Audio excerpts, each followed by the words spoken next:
Oh, and there she is, the beautiful Katie, the KTM. And she's absolutely amazing and stunning. But is she? Here are my loves and hates about this bike.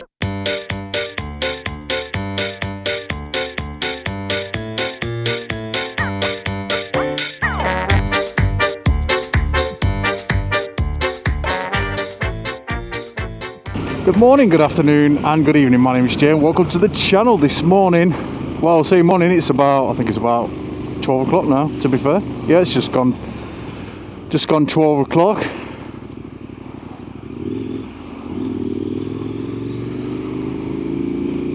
They absolutely hate it when you do that. I don't know.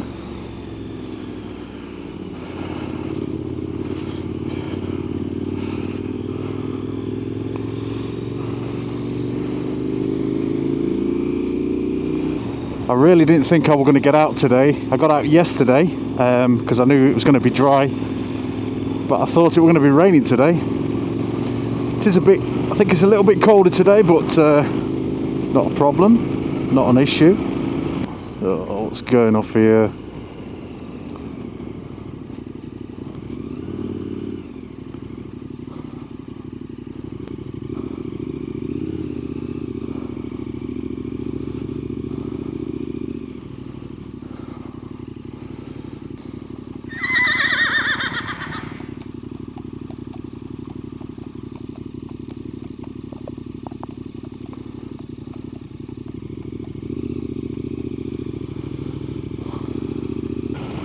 Right, so today let's talk about this bike, and let's start off with the negatives about this bike. I don't think there are many, to be fair, and these are just ones that probably I've experienced a little bit. So first thing for me on the negatives is the servicing. Now there's two elements to this. There's the positive servicing, because I think these can go a lot longer between services.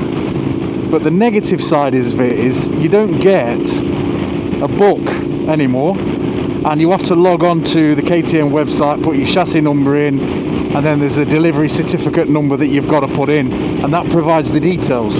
However, when you go onto that website and you find those details, now I've only had the first service, so it might just be that you don't get much detail with the first service. I've got the service sheet and the invoice which provides the paperwork, but I could do with having a book that's stamped, and I suppose you might be able to buy a KTM book online. If anybody's experienced the same thing and you've done that, just let me know where I can get them from. And like I say, it's just a minor thing that I don't know if all bike manufacturers are doing that now, or when you do the servicing it is all online, so you've got an online record. I get that, but when you buy a bike second hand, bloody hell, that wind's strong. Yeah, when you buy a bike second hand, you want all the sort of paperwork with it, don't you? You want all the servicing and everything with it to make sure that it's been done correctly. So that is the first thing. The second thing is, now I don't know if this is just me, or this is because I need to maybe change the battery or things like that, but if I leave this bike, regardless of whether I turn it over now and again, the battery sometimes will just not have enough juice to tick it over, and then obviously you keep trying it, and it wastes your battery, doesn't it? It does waste your battery. So I don't know if, like I said, I don't know if it's just me, I don't know if it's I need a better battery, but that's another thing I've known. I don't know if it's because of something I've done wrong. I've wired the sat nav directly to the battery, but when I've turned it off and I've left it on the cradle overnight and it's properly turned off, it's not drawing power, so I don't think it's that. So that's the second thing that I just think, it's something I need to look into. I'll probably get a load of you guys in the comments telling me that, oh, it's just you with the bike, or put a trickle charge on it. It's fine putting a trickle charge on it when you've got it for a long periods of time, but I know some people that will leave a trickle charger on it all the time, and I don't think that is good for your battery. I'm not 100% sure, I'm not a technician or anything like that, but it's just, again, other things, you know, it's one of them split things where you're told one thing from one person and one thing from another. So that's the other thing. Third thing is, I know when you buy this bike, there is an option between getting the S and the R. So the R is the more off-road focused one, and the S is more, what they say, the road focused one. But I think you can do, there's a lot of things you can actually do on this bike that you could do on the R. The only difference is you've got the cast wheels on this, so you don't want to be doing too gnarly off-road, but I don't think there's any more differences. I'm not 100% sure. There might be more extras you can get for the S. It's probably a bit more refined, I don't know. But for me, just going back to the subject, the tyres. Now, there's plenty of road tyres out there that you can get, plenty. But when I was looking for some off-roady, and I'm talking not gnarly off-roads, I'm just talking like 50-50, 80-20, there doesn't seem to be a big choice. Now you're probably shouting at your screen saying, Jay, there's loads you can buy for that. Yes, there probably is, but the speed rating, when I looked into this, the ones that I've got on now, the Scorpion Rallies, they're the only ones with a high speed rating. All the other ones had lower speed ratings, and obviously if you get a lower speed rating tyre and you get them tyres warm, then you're going to have issues, aren't you? So that's the other thing. But again, if you know any different other than the Scorpion, you might chuck at me some Dunlop Raids and all that. I've looked into that, but the speed rating is not as much as these Pirelli. So it's the choice of tyres that you can get for this bike. Now, again, I might not have been looking. I might not have been looking hard enough. I might sort of been completely off the mark with it, but that is one of the things that I've experienced. And like I said, it is what I'm experiencing. It's not what is, you know, probably gospel or fact. It is what I'm experiencing. So please use this opportunity to send me a comment and just let me know your thoughts. I mean, there's nothing wrong with these tyres that I've got on. Absolutely love these tyres, but that was one of the issues. And I've just hit over 1,000 miles now on this bike. I don't see anything at all other than those issues at this point at 1,000 miles in. Whether I'll get more, I don't know. Yeah, there's people saying that there's issues with the suspension or the preloads, but I think that's just an electrical glitch. I think that's something that can be solved by turning the bike on and off. It's very slippy up here.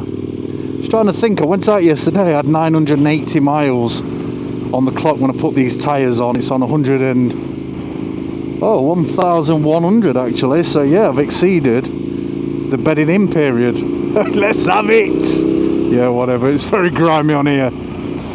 Right, should we look at some of the positives then? So, let's talk about the seat. Now the seat, I believe, has got about 11 different options. And if you can't get a seat to match you on this bike, then you probably need surgery. And for the ergo seat, and it's like a bench seat. But the positive for me on the seat is, on this bench seat, it's what it says, ergonomically designed to fit, mate, and it's a lot narrower than the standard seat. The standard seat was comfy. This is a lot more comfier in my opinion. It allows me now to feel more like I'm in the bike rather than just sat on it.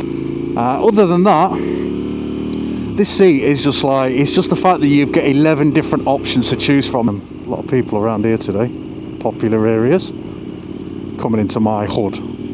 What they're doing. So the next one for me is the lights, the headlights. This has got the cornering lights as well, which light up really bright. The on the Ducati, I had the same on the Ducati, and there was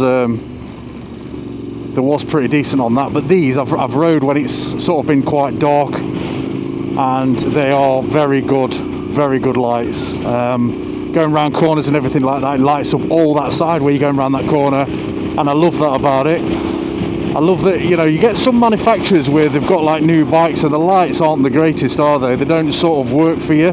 But these, for me, really good. I really am impressed with the lights. I love the light, how it looks on the front. I love the fact that it's very visible. Yeah, everyone can see you. They seem to see you. Some bikes you're riding along and they're just pulling out on you all day long, and because the lights aren't the greatest, but on these it seems to give it that road presence. So I love the lights. I love, like I say, I love the style of it. I love that it's different from other bikes. I just love it. I love everything about it. The high beam and everything. I like the fact that when you flash, it really lights up the area. And even the backlights as well. The backlights are very visible. I have the flashing backlight when I brake, and that's part of the tech pack when you brake hard. But it's very visible, very visible. It's not the biggest, but it's LEDs and it's very visible. So yeah, I do love the lights.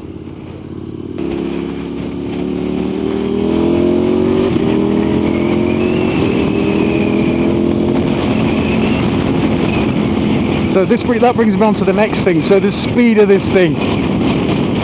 I absolutely love the speed of this. And anyone who knows about bikes, they know that the KTM Adventure is a gnarly bugger. And she loves to be aggressive, and she loves to wheelie. And not that I can do that, but I have seen it happen. I've seen many reviews on it.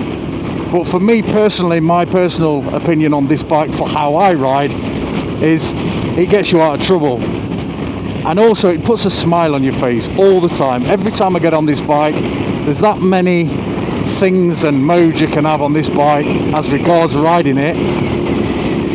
It's just absolutely, again, phenomenal. I love it. I love it. But it's the fact that you can have different throttle settings and stuff like that. You can have different suspension settings. So that nicely drops into the next one. So the next one for me is the tech. The tech on this bike is amazing. It's the best I've seen in a long time on a bike. Now, I know there's the old thing where people might say, well, if you have all this tech and all these electronics, then there's more things to go wrong. Yes, there is. But also, unless it's a physical sort of like a break in cables or anything like that, and if it is just a glitch, it's one of them things that can easily be solved. You know, you go to your dealer, plug it in, find the code, and then sort it from there. And yeah, the technology, I love the screen. I love how big the screen is. Again, I love all the modes. I love how it tells you all the modes that I'm in. I love how it tells you about battery, temperature. It's got a clock on there. It's got your visible odometer. It's even got which a lot of bikes, a lot of the older bikes didn't seem to have, was a fuel gauge. It just had the light that came on when you was on your last sort of like 50 litres or whatever. But this gives you full visibility of what's going off, and it's just got everything on the dash. You can change it. I'm just on sport mode at the minute, but when you change it to rally mode, it changes all the clocks and the dials. You've also got it where it's sort of when it starts getting dark, it will go dark. I've got it in the dark mode anyway, but normally driving this sort of time of day, it would be on light settings. But you go through tunnels and stuff like that and the lights come on, it goes off, which is a good indication actually, if you have it like that your lights are on. Now on the negative side, I can link another negative one in this. I do apologise, it's not a very well structured video, is it? It's just me on the fly having a bit of a chat like you would with your mates. I wouldn't structure a conversation with your mates. You're all my mates, come on, you know you're my mates. Anyway, so on the tech, if you want additional items like heated grips, so let's say, or again, I've had the tech pack. The tech pack cost me an extra £1,000 to have that on the bike. Now the annoying thing is that all these extras for this bike are already programmed in the foundation of this bike. And what the KTM do, when you buy these parts, or your dealer, what they'll do is, I wanted the tech pack, it's downloaded. It's just downloaded onto the bike. It's like your heated grips. I've got the provision for heated grips. I've got to pay £180 to get that plugged in and have the heated grips on the bike, have them, you know, the functionality. You can even go into the settings and you've got the function there to turn the heated grips on and off, even though you've not got them. So that tells me that everything is just set up on the bike. So that's another thing, and I don't necessarily think that is a negative. I think that's quite ingenious. But for me as a consumer, it's negative because it costs so much, so bloody much. I mean, I can go and get some Oxford heated grips for this for about 60 quid. And I know it's always nice to have the factory fitted and all that. But, you know, I think more people would take that option if there was something like even 100 quid, £100, or £99.99. Let's make it sound better. But why £180? So the next positive for me, where this could be a negative for others, but for me the positive is the look of the bike. When I first bought this bike, I thought, you know what, I don't really know if I like this bike or not. What appealed to me is everything that this bike could deliver. So yeah, so that was one of the biggest selling points to me. And I sort of, when I looked at it, it's like, you know, when you look at your supermodels and things like that, they've always got, there's something on them that's a quirkiness, but it's an attractive quirkiness, if you get me. And I think that's the same with this bike, but they are really growing on me, or they've grown on me. And I just love it. And the thing is, for me, when I'm riding along and people see this bike, they know it's a KTM. And it's got that individuality. It's not like all the other bikes, you know, it's not like a bike that looks like another bike and people are saying, oh, what bike is that? Because I've had bikes in the past where people are saying, oh, what's that? Is that a Suzuki? And I'm like, no, it's a Kawasaki. But when you're riding towards somebody, they know there's an angry KTM coming at them. And that's what I love about it. And the orange, I think, to have that sort of like the orange and the strap line of ready to race, it just defines this bike. So the next thing I love about this bike is the sound. The sound of this bike, I mean, when you put like an aftermarket exhaust on, I know a lot of people go for, let's just close that, Akrapovic, if that's how you pronounce it. I know a lot of people go for that. But I've gone for the Wings exhaust because this is just like, I just love it. I love the sound it makes, but I love the sound of it when it didn't have an aftermarket exhaust on. It still sounded, when you give it some revs or some beans, it still sounded pretty awesome. So that sound with the Wings exhaust on it it just sounds so gnarly. And again, it gives it that presence. It's like, you know when I'm sat behind you, you know when I pass you. I don't know if it's got like a distinctive sound like a Harley or a Ducati has. Like I've had both bikes and they've got that distinctive sound to them. I suppose that's what makes them pretty special and unique. I don't think it's got that, but it has got, it doesn't scream at you. It's got a grunty noise, but that could just be the V-twin that's giving you that. But whatever it is, combination with a decent exhaust is, again, it just sounds really nice. So the next thing on this is the brakes as well. The brakes have got so much stopping power. They've got Brembo brakes, twin discs on the front, but yeah, they've got a lot of stopping power. And if you slam them brakes on as well, the bike's forgiving, which leads me into the next one. Because of the electronics and how this bike is set up, and because of all the gadgetry and toys on it, you feel like it's an easy bike to ride. It's easy through traffic. It's easy on motorways. It's easy around twisters and stuff like that. It doesn't feel like a heavy bike. Even when I'm sat on it, it doesn't feel as big as, say, the GS did.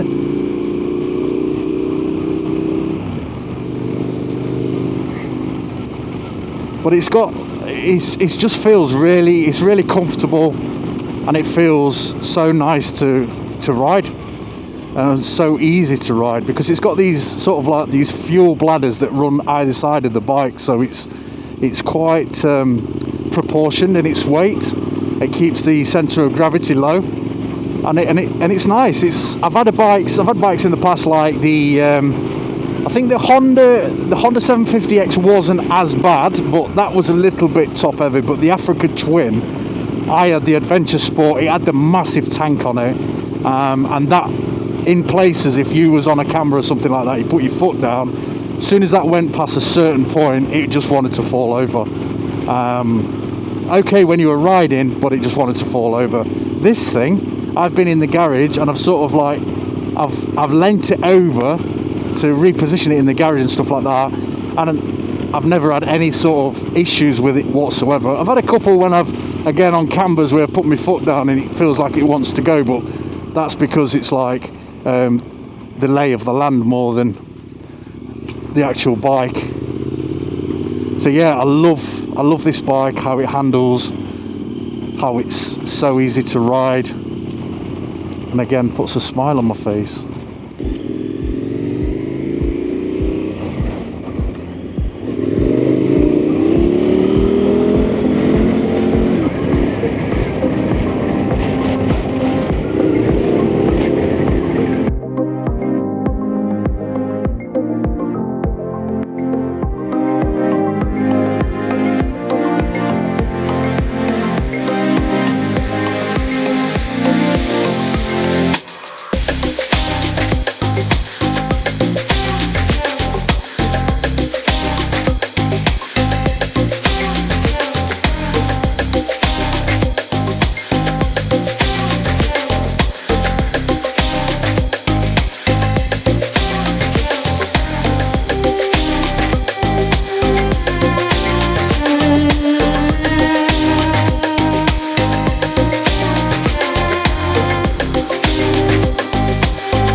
I was just behind it looked like a, you know, like a little 4x4, and the back door was just swinging open, and when they went around a corner it slammed shut, so obviously that alerted them, thinking something had hit the car. And just pulled up at the side of the car, and there must have been an old elderly couple in there with a dog. We're probably around, I would probably say about 70, 75, maybe a little bit older.